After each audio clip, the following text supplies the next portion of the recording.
interesante es que hemos visto cómo este libro comenzó con Juan allá en esa isla exiliado, allá en la isla de Patmos, y él llega, llega Juan y ve esa visión que el Señor le permite tener. Y dice que ve al Señor glorificado. Y casi que cuando vamos a darnos cuenta que ese, como lo vio él al principio, así es como lo vamos a ver casi en esta escena que hoy vamos a tener. También vimos que el Señor envía unas cartas, unos mensajes a las iglesias que están representadas allí, que representan todas las épocas de la historia. Y vimos también que el Señor, Juan le permitió a Juan que viera el trono del Señor. Cuando vio el trono, la Biblia dice que lo describió. Dijo que era algo muy bonito,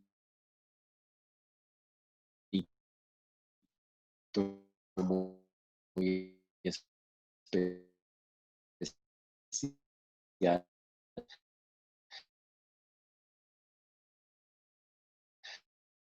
algo muy, muy chévere.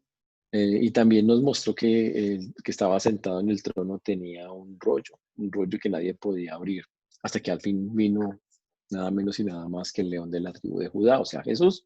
Y cuando Jesús vino, dice que se pudo finalmente hacer, se pudo abrir, pero cada vez que ese rollo era abierto, venía un juicio sobre la tierra. Inicialmente, la historia narra cómo vino el anticristo con los primeros sellos, cómo apareció, cómo tomó el control y el mundo queda sometido a él, a su imperio, a todo ese gobierno que él quiso imponer. Y después, a medida cuando llegamos al séptimo sello, la Biblia dice que suenan 7 trompetas y cada trompeta traía nuevamente un juicio de Dios. Traía un juicio de Dios cada trompeta. Y lo último, cuando sonó ya la última trompeta, vimos ya las 7 copas de la ira de Dios, algo fantástico, las 7 copas de la ira de Dios. Y en esas 7 copas vimos cómo Dios hace juicio sobre la humanidad hasta llegar a destruir ese sistema, porque básicamente es un sistema político, religioso, es un sistema que gobierna que trata de gobernar a todos los seres humanos y todos los seres humanos se doblegan ante ese sistema en esa época. Sin embargo, como dice la palabra de Dios, el Señor los vence. Ya en los últimos 2 capítulos anteriores que vimos cómo Dios vencía y cómo Dios obtenía la victoria, el detalle contra este sistema y contra el anticristo que lo gobernaba. Pero aquí vemos ya el retorno de él y más detalles. Ahora vemos desde el otro lado. Ya vimos cómo los derrotó, ahora vemos cómo vino él y cómo lo hizo. De una manera muy bonita y increíble. Pero lo que tenemos que entender en medio de todo esto es que aunque esto es así, vamos a seguirnos dando cuenta que el hombre es terco, necio. Y vemos que el anticristo, como lo vimos ya en los capítulos anteriores, luchó hasta el final. Y los hombres seguían convencidos que podían cambiar el destino de lo que no se podía cambiar. Cambiar lo incambiable se llama la predicación de hoy. Eso es algo, cambiar lo incambiable. Y habla de la necedad del ser humano por cambiar las cosas que no se pueden. Lo que el Señor ha dicho que va a pasar, va a pasar. Para eso vamos a usar el libro de Apocalipsis, el capítulo 19, los versículos 11. Vamos a hablar una cosita más del versículo 11 y haremos de ahí para allá. Amén. Vamos a orar.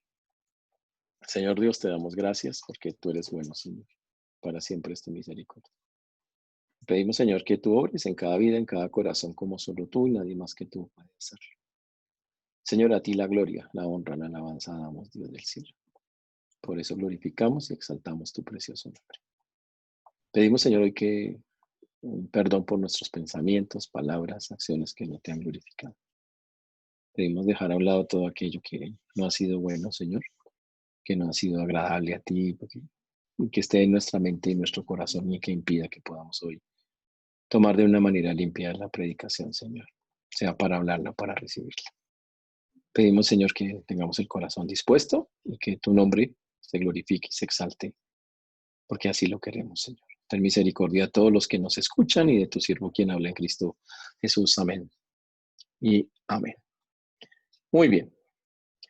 Nos llegamos a Apocalipsis, el capítulo 19, el versículo 11, que ahí es donde comenzamos la vez pasada. Tenemos que decir algunas cosas más al respecto de ese versículo 11, que entonces vi el cielo abierto. Cuando comenzamos el libro de Apocalipsis, hubo algo bien interesante al puro comienzo del libro, y era y es para que nosotros no nos confundamos. Ahí el Señor recuerde que la venida del Señor, si lo quiere ver así, viene en varias etapas. La primera etapa, el Señor viene en los cielos, pero no desciende a la tierra. Y es algo que ojalá nosotros tengamos bien claro. Cuando el Señor se fue al cielo, la Biblia dice que los ángeles, eso estaba en el libro de los Hechos, dijeron que mire, que así como se fue al cielo, iba a volver un día, pero cuando Él subió al cielo, el cielo se cerró. Pero Juan en esta escena nos describe que el cielo está abierto.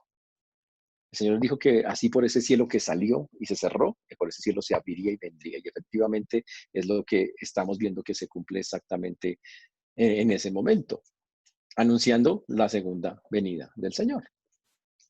Recuerden los acontecimientos, estamos en la era de la iglesia está esperando un acontecimiento que se llama el rapto o arrebatamiento de la iglesia, estamos esperando eso. ¿Qué falta para eso? Nada, nada, ya. No, ¿qué señal tiene que pasar? Ninguna, nada de eso. No hay ninguna señal que esperemos ya. Estamos esperando es que el Señor simplemente diga listo y saque a su iglesia. Y en su iglesia comienza ese periodo que se llama la tribulación y la gran tribulación. Cuando eso pase, el Señor viene en las nubes, pero 7 años después de eso, el Señor va a regresar. Y no se va a quedar en las nubes, va a descender a la tierra. Eso es lo que hace la diferencia entre una cosa y otra. Y eso es lo que está narrado en este Apocalipsis capítulo 19, versículos 11 en adelante. Dice que vio el cielo abierto. Cuando vio el cielo abierto, vio al que venía en un caballo blanco. Satanás siempre ha imitado al Señor en todo. El Señor tiene una trinidad, Él tiene una trinidad satánica. El Señor tiene una Biblia que se lee al revés. Todo lo que hace el Señor lo copia. El Señor tiene ángeles, arcángeles, querubines, serafines, y Él tiene principados, potestades y huestes espirituales de maldad. Él siempre trata de imitar al Señor. Cuando Satanás al comienzo de la tribulación apareció en un caballo blanco. Pero qué diferencia tan impresionante. En cambio, el Señor ahora cuando viene en un caballo blanco, pero que representa la victoria y la santidad de aquel que lo monta. A diferencia del anticristo que venía a matar y a hacer cosas para someter al mundo a su régimen, como efectivamente él lo hizo. También dice que ese caballo al que venía tenía 2 nombres, se le llamaba fiel y verdadero. Recuerden lo que es fiel, es el que es constante en sus afectos, en el cumplimiento de sus obligaciones.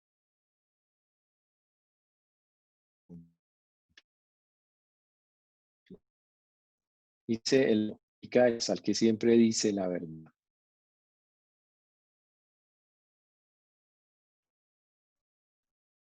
Jesús nunca eres la verdad encarnada, si lo queremos ver en esa manera. Él es la verdad encarnada y eso fue una declaración que el Señor hizo una y otra vez. Mientras el mundo tiene una cantidad de ídolos que no son nada, el Dios que tenemos es un Dios verdadero. Los ídolos son inventos del hombre que no tienen ningún poder, ni ninguna fuerza, ni ningún valor. No tiene absolutamente nada. Jesús es el verdadero. Él dijo, yo soy el verdadero pan de vida. Yo soy el que da vida eterna. El único, porque es el verdadero Dios. El único que puede ser de esa manera. El confiable. También la Biblia dice que ese que bajaba venía a pelear con justicia, juzga y pelea. Con justicia, juzga y pelea.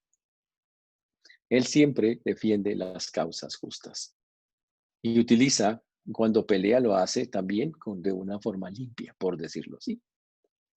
Mientras el anticristo, cuando vino al principio del Apocalipsis, del libro de Apocalipsis, vino venciendo y para vencer, a ocupar el control del mundo, blasfemando, hablando contra Dios y atacando. Cuando el Señor venga en esa segunda venida, como Él lo va a hacer con justicia, juzga y pelea. Significa va a ser exactamente lo correcto, no le va a, como ya lo vimos en otros capítulos, no le va a dar a las personas más allá de lo que merecen, le va a dar exactamente lo que merecen. Ni uno más ni uno menos. Cuando dice que juzga y pelea, estamos hablando de que el Dios que tenemos es un Dios que pelea las batallas y las pelea por nosotros. Que cada acto que Él hace está revestido de absoluta justicia. Él no hace algo sin que no sea justo. Él actúa, ese es su actuar, ese es su andar. Literalmente así es como el Señor lo muestra. Y obviamente, como ya lo vimos, pelearán contra el Cordero, pero el Cordero los vencerá. Simple y llanamente, siempre será así. No importa cuántas veces se levanten los enemigos del Señor.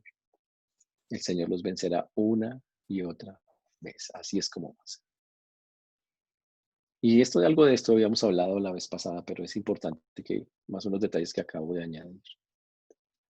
Y lo interesante de esta historia es que el Señor desciende para la última batalla. Obviamente ya vimos el resultado de esa última batalla, cómo pierde, pero el Señor nos quiere contar desde la perspectiva del cielo cómo es que ocurre y nos narra, Juan lo describe, cómo viene el Señor y cómo lo hace, la grandeza y su esplendor. El versículo 12 dice, sus ojos eran como llama de fuego y había en su cabeza muchas diademas y tenía un nombre escrito que ninguno conocía sino él mismo. Dice que sus ojos, lo primero que ve Juan son sus ojos. Dice que eran como una llama de fuego. Wow. ¿Había otro lugar en donde hayamos visto eso?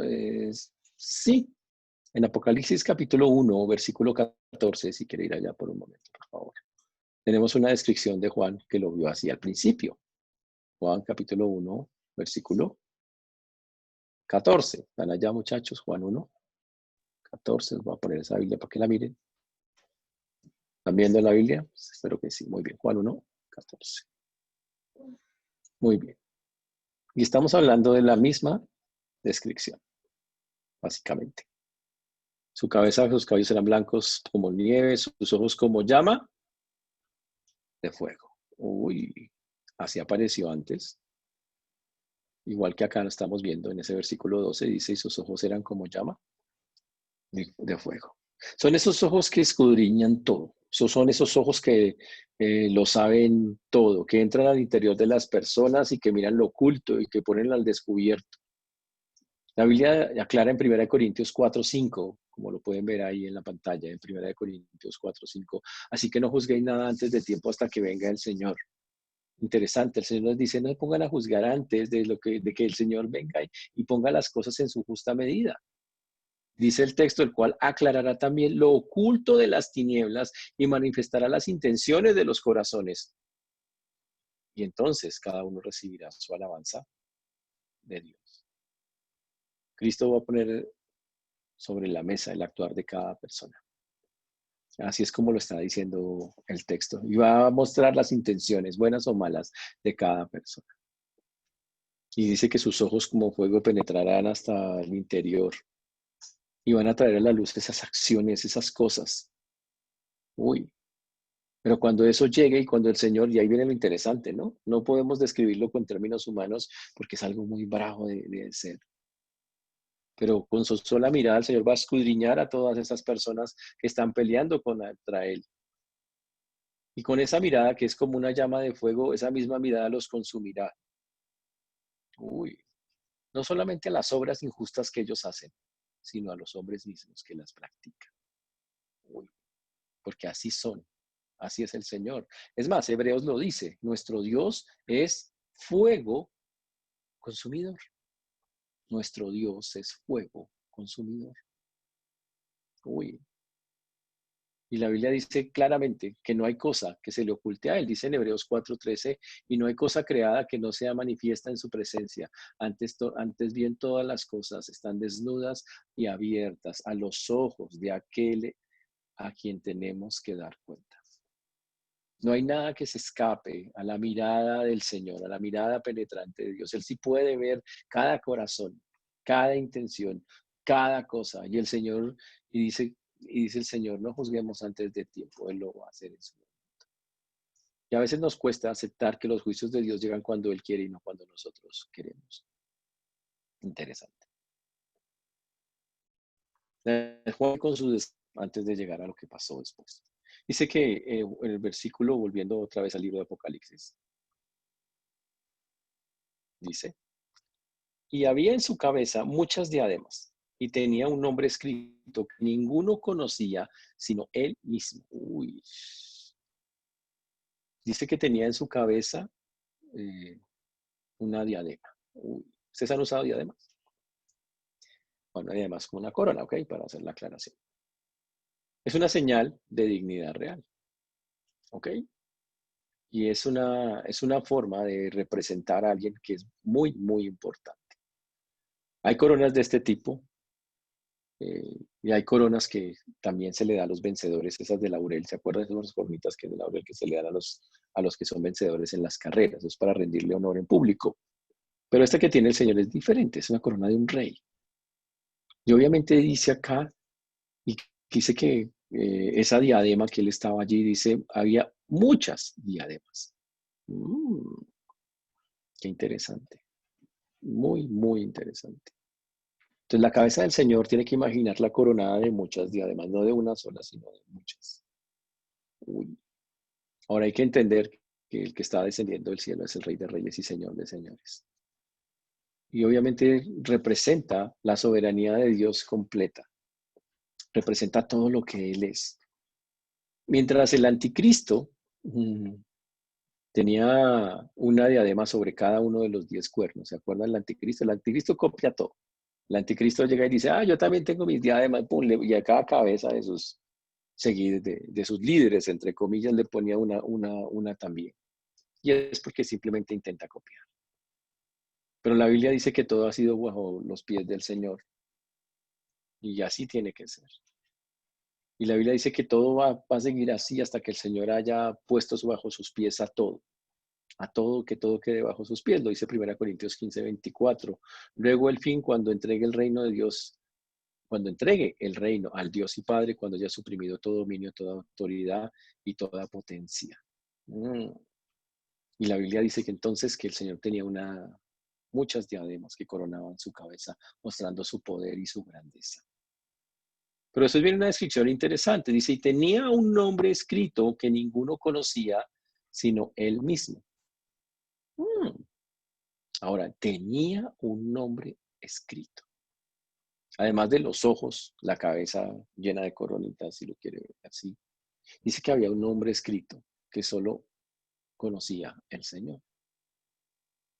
Ahora, ¿es que no se podía leer? No, es que no se podía comprender. ¿Ok? No era un asunto que no se pudiera leer, era que la persona que lo está mirando no lo entiende, no entiendo, es obviamente porque la mente humana es limitada. Para poder haberlo entendido había que haber conocido completamente a Dios, pero no, obviamente Juan, por más espiritual que fuera, no lo era y no logró entender lo que decía. No lo pudo comprender, no le alcanzó para eso. Pero él lo dice, wow, ¿cuál será ese nombre? No sabemos. En la Biblia el Señor muestra, y sobre todo en Apocalipsis tiene varios nombres. ¿Cuál es el que está allí? No sabemos y tampoco queremos especular. Solo el Hijo conoce personalmente al Padre. Ningún ser salvo puede conocer la dimensión y el alcance de tal nombre, dice Carballosa. Ninguno.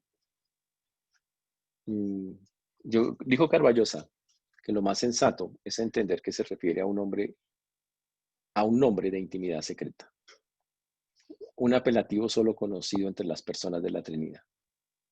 Cualquiera que sea el caso, el estudiante debe aceptar el hecho de que el nombre referido no fue revelado a Juan y por tanto permanece desconocido al lector. Y tampoco se lo quisieron decir a Juan, porque a veces le dicen, Juan, eso significa tal cosa. Aquí no le dijeron absolutamente nada de eso.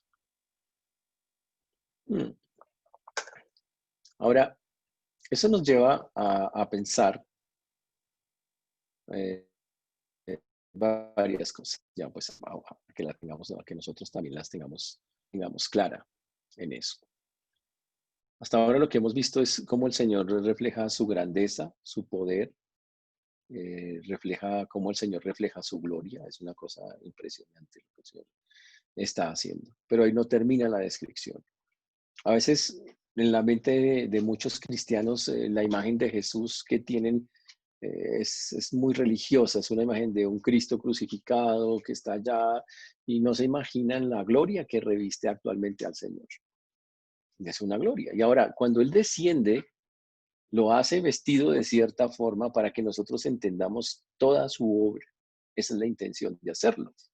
Por eso cuando uno vuelve al Apocalipsis, al versículo 13, 19, 13, estaba vestido de una ropa teñida en sangre y su nombre es el Verbo de Dios. El jinete que lleva el caballo blanco tenía un vestido. Ahora, ¿de qué color era el vestido que tiene el Señor? A ver, pilas, ¿sí ve cómo exageran ustedes? Ahí no dice.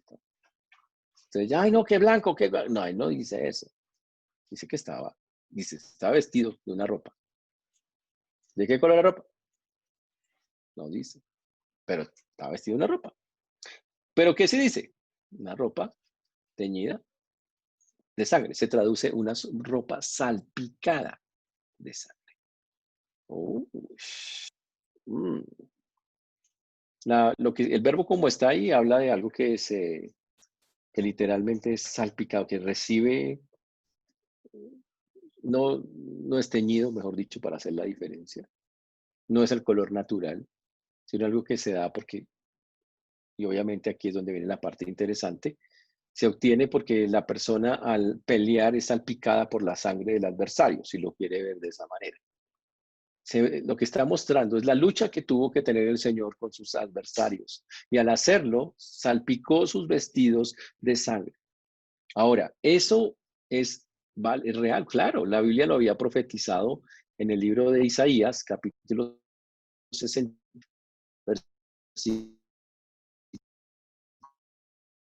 versículos 1 al 3. Isaías 66, versículos, ustedes lo tienen ahí a la mano, Isaías 66, versículos 1 al 3. Ahí se los coloqué. ¿Ok? Jehová dijo así: el cielo es mi trono y la tierra estrado de mis pies. ¿Dónde está la casa que me habréis de edificar? Dice, ¿y dónde está el lugar de mi reposo? Mi mano hizo todas estas cosas, y así todas estas cosas fueron, dice Jehová. Pero miraré a aquel que es pobre y humilde de espíritu y que tiembla mi palabra. También dice: el que sacrifica buey es como si matase a un hombre, que sacrifica oveja como si degollase un perro, el que hace ofrenda como si ofreciese sangre de cerdo, y el que quema incienso como si bendijese un ídolo, y porque escogieron sus propios caminos y su alma ama más sus abominaciones.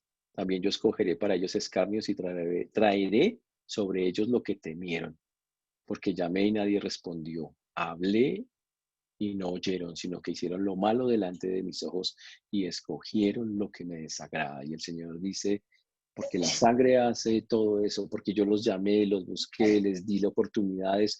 Llega un punto donde el Señor dice: yo voy a hacer justicia. Y recuerden que el Señor hizo tal justicia que la Biblia dice, como lo dijimos en la batalla de Armagedón, cuando la tratamos aquí en Apocalipsis, que la sangre llegó hasta los frenos de los caballos, así el río de sangre que se formó. Y de eso está hablando específicamente el Señor, de esa última batalla que se llevó a cabo en Armagedón. Dice eso en Apocalipsis capítulo 14, versículo 20.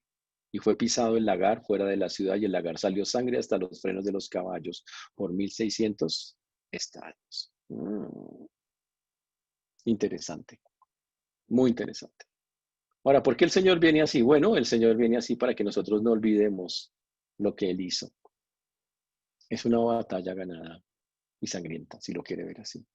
Su sangre nos redimió, nos salvó, nos transformó, pero su sangre también en sus vestidos representa la pelea que dio para quitar ese sistema que el anticristo había ya hecho sobre la humanidad.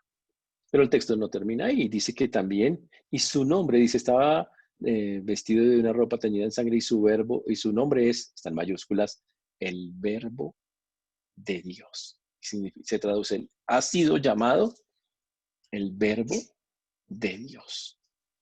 ¿Qué es el Verbo de Dios? Es el nombre que encontramos en muchos libros de la Biblia. Juan lo escribe así en Juan capítulo 1, versículo 1. En el principio el Verbo era el Verbo, y el Verbo era con Dios, y el Verbo era Dios. En Juan 1:14, ya que el Verbo fue hecho carne y habitó entre nosotros, y vimos su gloria, gloria como del unigénito del Padre, lleno de gracia y de verdad. Interesante. Es el nombre que le pertenece eternamente. Es un título que se le da al Señor, que se da a Dios mismo, como el único mediador entre Dios y los hombres.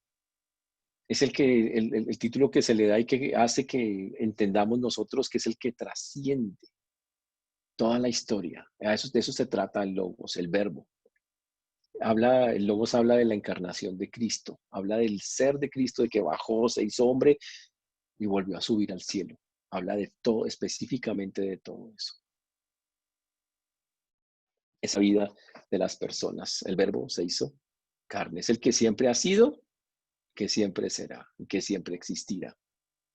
El verbo es la palabra absoluta, dicen algunos, con la que Dios habla. Es la revelación de Dios.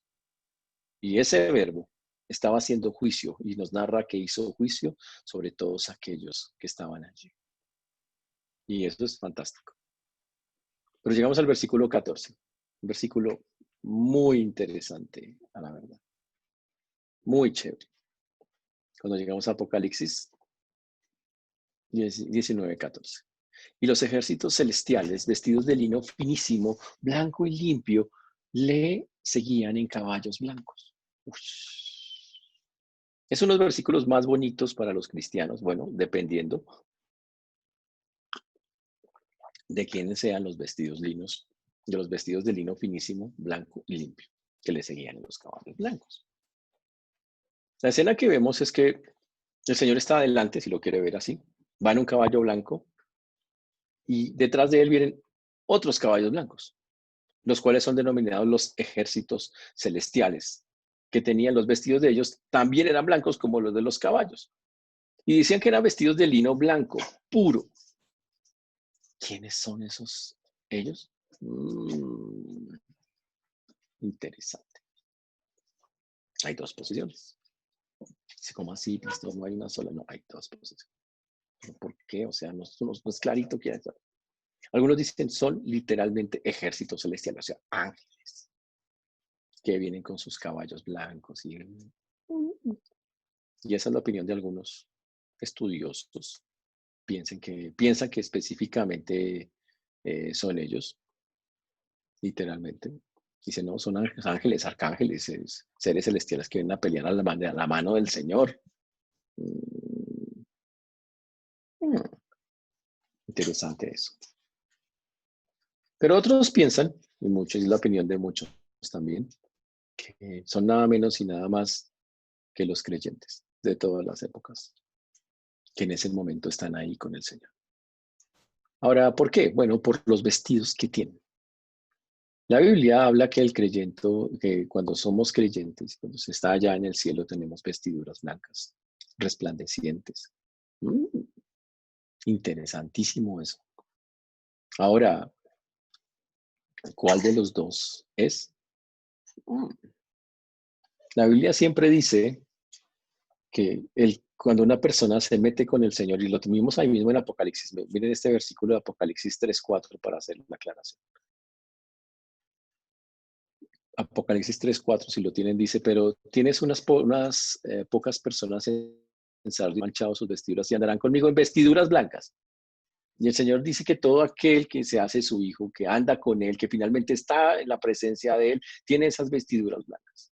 Y ahora el Señor aparece en un caballo blanco, él con un vestido teñido de sangre y detrás unos caballos blancos con una cantidad de personas con vestidos blancos. Entonces, por eso las personas, por eso la interpretación más común a este texto es que son nada menos y nada más que los mismos creyentes. Uy, interesante. ¿Por qué lo dicen? Por Apocalipsis 6:11. También, ese es otro texto que está ahí muy fuerte. Apocalipsis capítulo 6, versículo 11, lo voy a poner ahí en pantalla. Apocalipsis 6:11, ¿están viendo? Sí. Y se les dieron vestiduras blancas y se les dijo que descansasen todavía un poco de tiempo hasta que se completara el número de sus consiervos y sus hermanos que habían de ser muertos como ellos. Ante la tribulación, los que iban muriendo les iban colocando esas vestiduras blancas. Y por eso es interesante. Usted sabe montar a caballo, tranquilo, en la tribulación, ya cuando al final de la tribulación usted va a estar montando a caballo. Eh,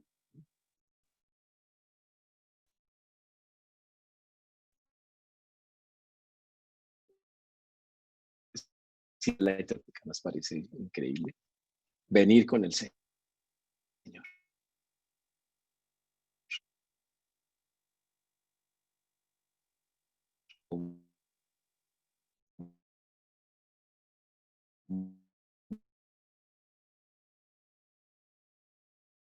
señores y rey de reyes.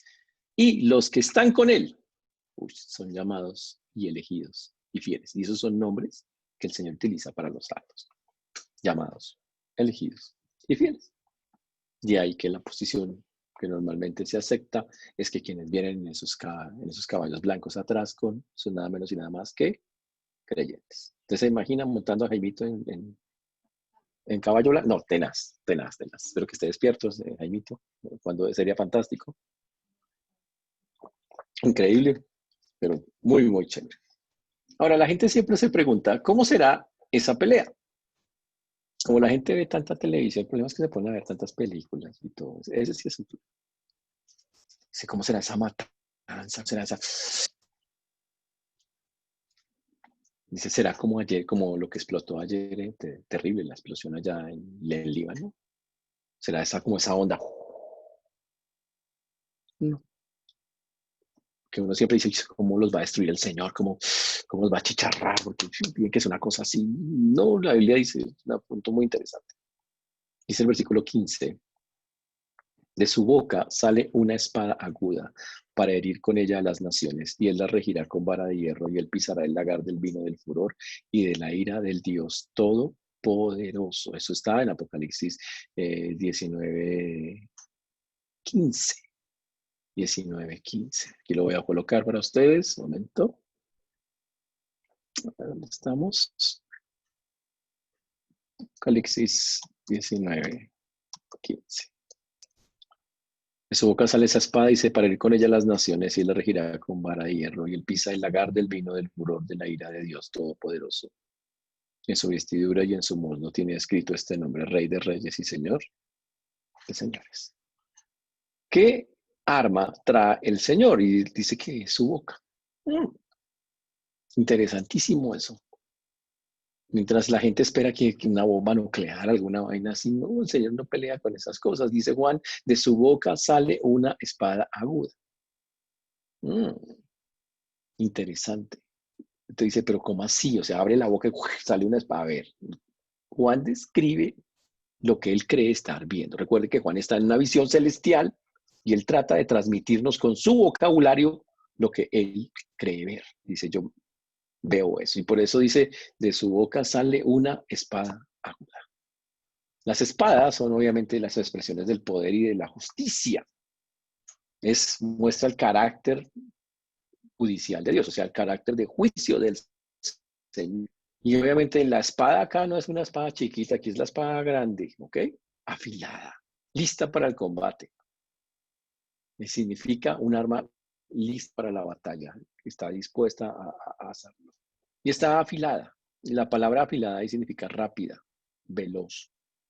Es una espada que cuando se use es de una, rapidito, eso no se va a demorar.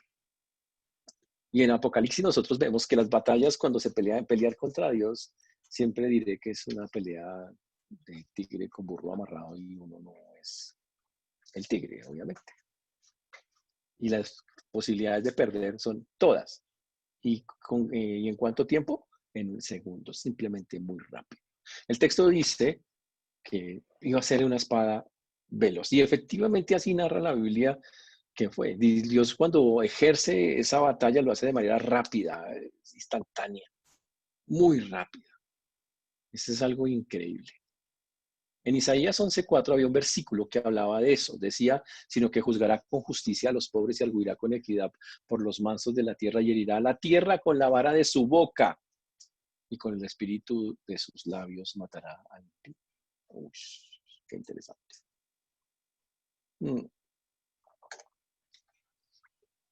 Dios es el creador de todo y dice que el Señor simplemente abre la boca y impresionante. Pero después viene una frase que nos deja un poquito como un chico más así. ¿Qué pasó ahí? Porque dice allá, tan pronto termina lo acaba de la boca, dice el texto, y él las regirá con vara de hierro. O él las pastoreará con vara de hierro. En pocas palabras, él las regirá, las gobernará. Mm. ¿De qué está hablando el Señor? Ya está hablando de un acontecimiento posterior, de algo que va a pasar después de esa batalla. Viene algo de lo que obviamente la Biblia va a hablar y nosotros lo estaremos hablando acá en Apocalipsis, que se llama el reinado milenial, el reino de Cristo. Recuerda que usted cuando era más pequeño, no sé, algunos años, pero ¿se acuerda que usted decía, Señor, que venga tu reino? Padre nuestro que estás en los cielos santos, Señor, y usted decía, que venga tu reino. ¿Sí sabe que cuando una persona dice que venga tu reino, está hablando de que venga este reino, que aquí ya el Señor da una pautica, simplemente da una frase. Solo está dando una frase, porque todo lo que dice él, y la regirá con vara de hierro. Estábamos hablando de que el Señor con su boca los iba a acabar y de pronto, ¡pum! Ahora dice que los va a regir con vara de hierro. ¿A quién? Más adelante el tema va a hablar eso. Cuando venga el Señor, Él va a matar a todos los que se opongan y va a juzgar a todas las naciones. Y ustedes debemos entender algo. Y aunque la mucha parte de la tierra ha sido totalmente destruida, más de la tercera parte, y transformada, porque va a ser algo completamente diferente, es que van a pasar vivas la tribulación. Interesantísimo eso. La van a pasar. ¿Cómo la van a pasar? Pero la van a pasar, así lo sabemos. Pero dice el Señor que a esos que pasan, el Señor los va a gobernar con vara de hierro. Uy, ¿qué significa eso? Lo vamos a para hierro. Porque son malos que no se estresen. Eso es más adelante. Pero lo que sí tiene que ver con esta escena, de lo de la boca que sale, es la otra parte que está en el texto. Y él dice, y él pisa el lagar del vino del furor de la ira de Dios Todopoderoso. Él pisa el lagar del vino del furor y la ira del Dios Todopoderoso. Y aquí dice que pisa a los enemigos, si lo quiere ver así. Ahora vamos a verlo como es una ilustración que muestra el Señor. ¿Ustedes han tomado jugo de uvas? Bueno, algunos les dicen, yo me tomo vinito, ¿será lo mismo? Bueno, ¿han tomado esa vaina? ¿Usted sabe cómo se hacía antes el vino? Todavía se hace en algunas partes. Se cogen las uvas y se echan allá. Después se llama a un grupo de personas. Se les dice que no les decían que se lavaran los pies. La verdad, yo estuve mirando y no les decían que se lavaran los pies. Era una cosa impresionante. Y después llegaba usted con esos pies descalzos y empezaba a pisar esas uvas. Imagínese eso. Y la persona, imagínese, ¿se imagina? ¿Usted ha visto eso? Como, entonces, unos juanetes pisando esas uvas. Y tenaz, una cosa impresionante. O sea, yo, la verdad, lo más interesante es que después la gente tomaba esa vaina.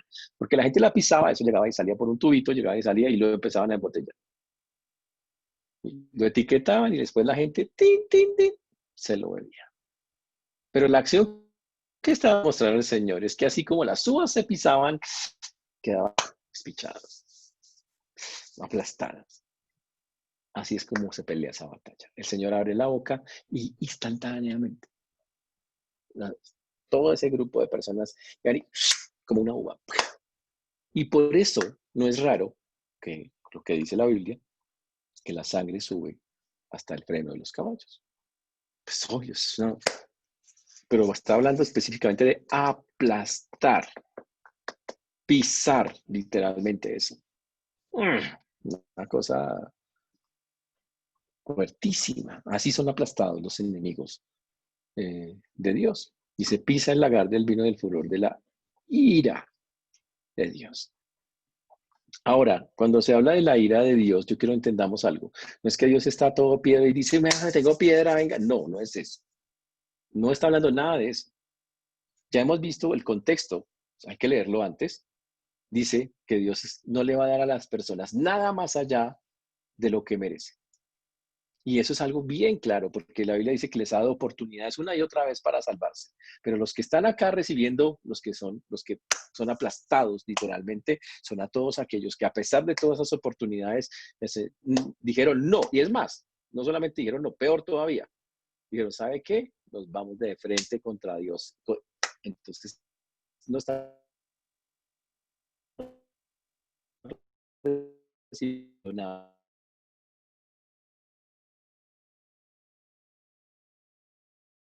Lo hizo Dios y lo vimos ya en los capítulos. Dios no paga más allá de eso. Ese vino que el Señor les da, dice, el vino del furor y de la ira, un vino ardoroso. Significa un vino que llega a su punto más alto. O sea, uy, ¿qué es lo que está representando eso? El triunfo de Jesucristo. Ahora, y aquí es donde viene el asunto, muchachos. Tratar de cambiar lo incambiable es algo increíble. La necedad del ser humano es gigante. Ellos van perdiendo, entendamos algo, cuando el Señor empezó a actuar sobre la tierra, cuando actúe en los tiempos de la tribulación, como lo va a hacer en su momento, la gente va a ver que Dios manda esas plagas. La gente va a ver que Dios está atacando al anticristo y a su sistema. La gente va a ver que el sistema va cayendo. La gente va a ver que el sistema se va destruyendo. La gente va a ver que el sistema finalmente ya no queda nada del sistema. Y todavía después de eso, la gente dice, pues sabe que vamos a pelear contra Dios. O sea, es pelear contra lo incambiable. Cuando Dios ha determinado una cosa, no ganamos nada peleando contra esas cosas, contra ellos. Y Dios ya ha dicho que una cosa es de esa manera. No importa si a usted le gusta, si no le gusta, si le parece justo, si le parece injusto. Ya no hay nada que valga en eso. Si Dios dice así es, así es. Y sabe que lo que Dios ejecute no fracasará. Cuando llegó y dijo, voy a pisar, pim, pisó y ganó de una. No hay fracaso cuando Dios hace o ejecuta su acción. Todos los que estén bajo esa vara de Dios, que Dios va a estar. Recuerden, rechazaron su mensaje de una manera consciente, voluntaria. Y a todo iba a pasar en ese momento, va a ser más visible a todos los seres humanos ese juicio de Dios. Pero usted tiene que preguntarse, y a todos los que hacen lo mismo hoy, a todos los que rechazan hoy la gracia que Dios les ofrece de una manera consciente, voluntaria, a los que todavía se dejan engañar por cosas, ¿qué va a pasar? ¿Qué va a ocurrir? Y debemos decir con tristeza, un día Dios los enjuiciará, los condenará. Porque eso no es excusa, muchachos.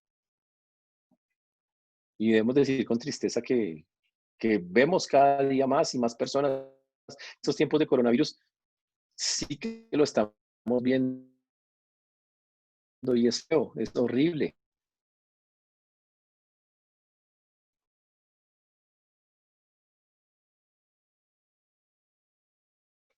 Y que un versículo a esa época, segunda Tesalonicenses 2, 10 a 12. Esas son las que tenemos, las más comunes en esta época. Y dice, y con todo engaño de iniquidad para los que se pierden, por cuanto no recibieron el amor de la verdad para ser salvos. Por esto Dios les envió un poder engañoso para que crean la mentira, a fin de que sean condenados todos los que no creyeron en la verdad, sino que se complacieron en la injusticia. Si sabe que hay un punto donde Dios, tú quieres meter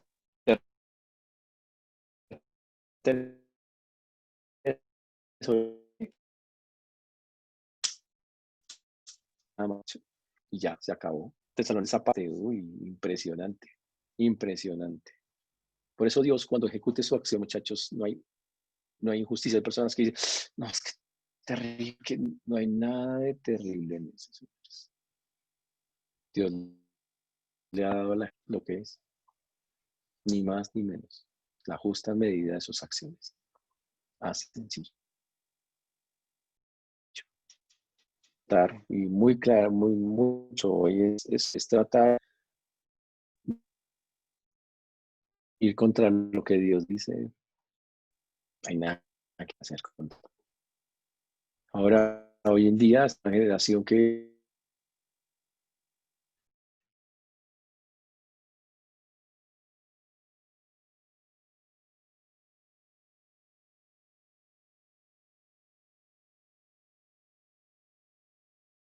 tan endurecido, pues, sabe que estamos haciendo, estamos radicalizando.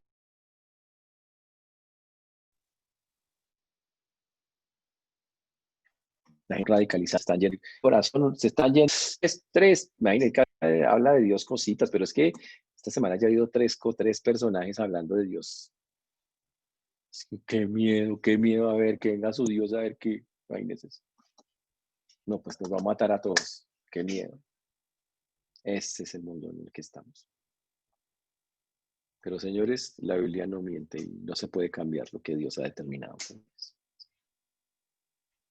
Termina el versículo 16 diciendo en Apocalipsis 19:16, algo que súper.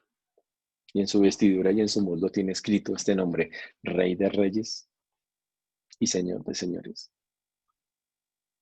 Esa frase, tristemente, ha sido hoy de las más contaminadas por algunos cristianos.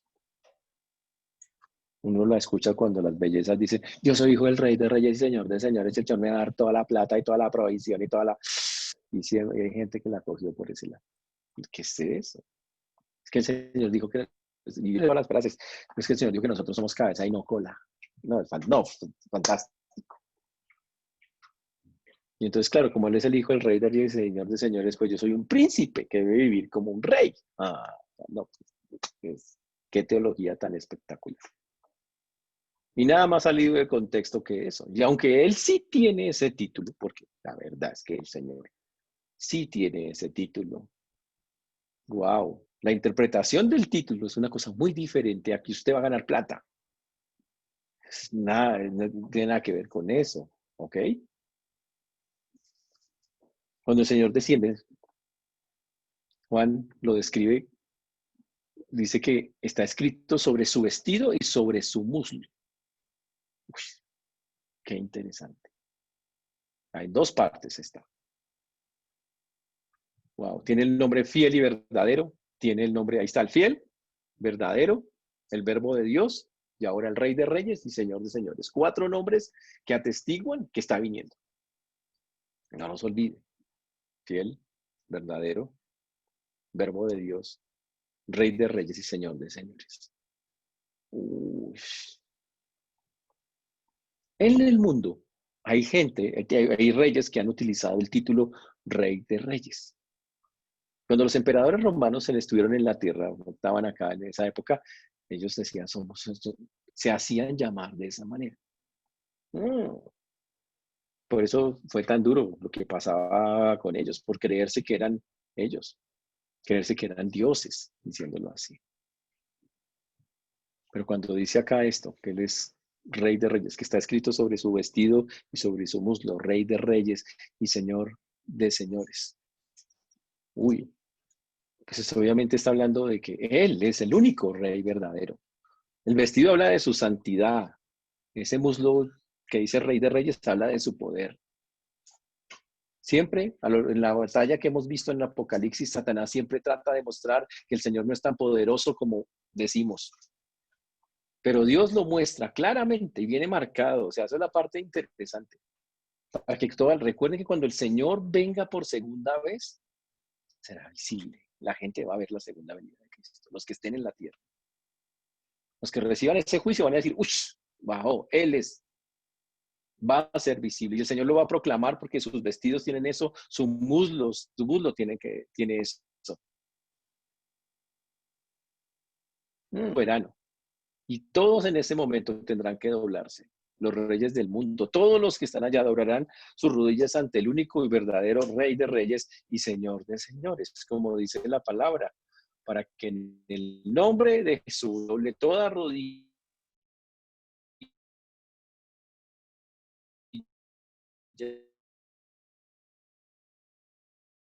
del que está la Señor, y nada de eso se va a cumplir. Y cuando alguien pregunta época, es el verdadero para uno, el Señor. Ahora,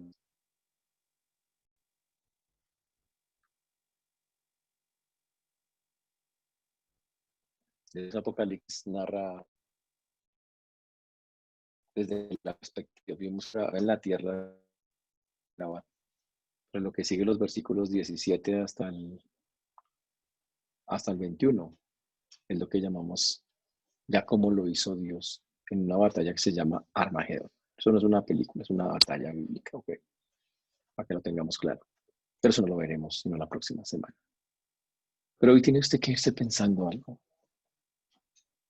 Tenemos que irnos pensando algo.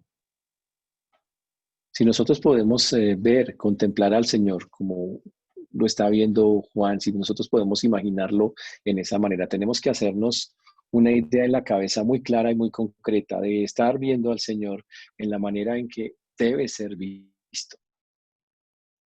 Hay que dejar de pensar en un Dios y sabe que si nosotros no podemos ver a Jesús en toda su grandeza y en todo su poder, va a ser débil para nosotros, va a ser alguien que, ay, no me puede ayudar en mis debilidades, en mis cosas. Pero es que Dios no está así. Yo creo que entiendan que en este momento el Señor ya está en el Padre. Tiene toda gloria, tiene todo el poder y es el juez de toda la tierra. Ya lo es. Y por lo tanto yo debo entender, el que está conmigo es nada menos y nada más que el Señor mismo. Y eso es algo maravilloso. Este Dios del que está, así es como está ahora, ¿ok? Esta es la manera en que el Señor se encuentra en este momento. Ya, ya podemos decirlo. Recuerde que el Apocalipsis es una narración de algo que ya Dios, Juan vio, ya hay que dar por hecho. Así va.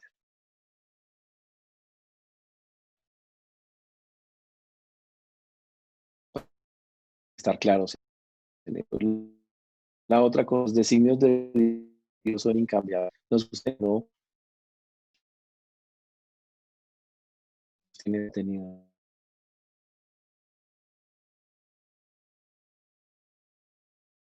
no sé,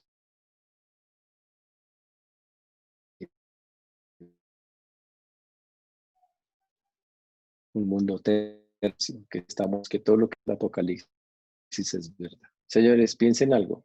Hace un año, en una plaga mundial, era una locura pensar que, como así, en la casa, todo el mundo sentado, eso era una cosa loca que nadie hubiera imaginado en un tiempo.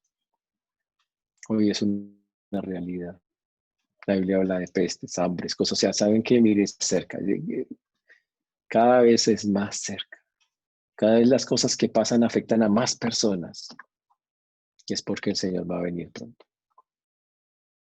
¿Estás listo? ¿Estás preparado para recibirlo? ¿Qué tenemos que hacer mientras el Señor viene un día y nos recibe en las nubes? Creer, enseñar a otros, mostrarle que hay un Dios grande y poderoso. No presente a un Dios pequeñito, como algunos lo muestran. Es que digan, no, muestre al Dios, al Rey de Reyes. Ahí sí, diga, sí sabe que es el Señor. Demuéstrele que es el que puede cambiar tu vida, transformarla y hacerla diferente. Les seguiré insistiendo y otra vez, señores, es el momento de hablar con muchas personas del Señor. Y no se asusten si algunos maldicen a Dios. Creo que estamos en el tiempo de escoger con quién irse. Pero hay muchos otros que el Señor aseguro ha preparado su corazón, así que hable y díganles, eres estar en el Rey de Señores para siempre, es el momento para hacerlo. El Señor nos ayude y que podamos estar recordando esta verdad para contársela a otros. Oremos. Señor Dios, te damos gracias porque tú eres bueno, Señor, y para siempre es tu misericordia. Te agradecemos porque hasta aquí nos has traído y así de nosotros. Pedimos que tú obres en cada vida, en cada corazón y que nos ayudes a entender que aquel que pelea y juzga por nosotros habita en nuestros corazones. Eres un Dios poderoso que ya dio la victoria, Señor, y nos lo narra en su palabra como fue. Eso ayúdanos a confiar en ti a pesar de las circunstancias. No buscar que cambie porque ya vimos, Señor, que no, cuando tú has determinado algo así será. Sino más bien a que entendamos que en medio de todo siempre saldremos victoriosos. Porque estamos con el Rey de Reyes y Señor de Señores. Por eso hoy dejamos en tus manos una vez nuestras vidas, sabiendo de la infinita confianza que tú, Señor, que podemos tener en ti. Porque tú eres el vencedor, Señor. El fiel, el verdadero, el verbo de Dios, el Rey de Reyes y Señor de Señores de nuestras vidas. Te glorificamos y te exaltamos en esta noche en Cristo Jesús. Amén. Amén. Ahora mi hermano Daniel va a colocarnos un himno en este momento. para despedir.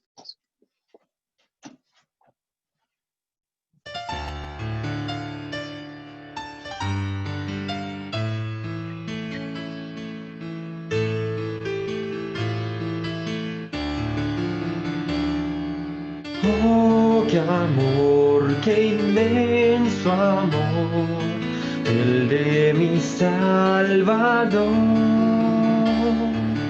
Oh, qué amor, qué inmenso amor, el de mi Salvador. Dios desde el cielo al Salvador mandó a morir por mí. Por ti murió, por mí murió, Dios sangre carmesí. Oh, qué amor, qué inmenso amor, el de mi Salvador.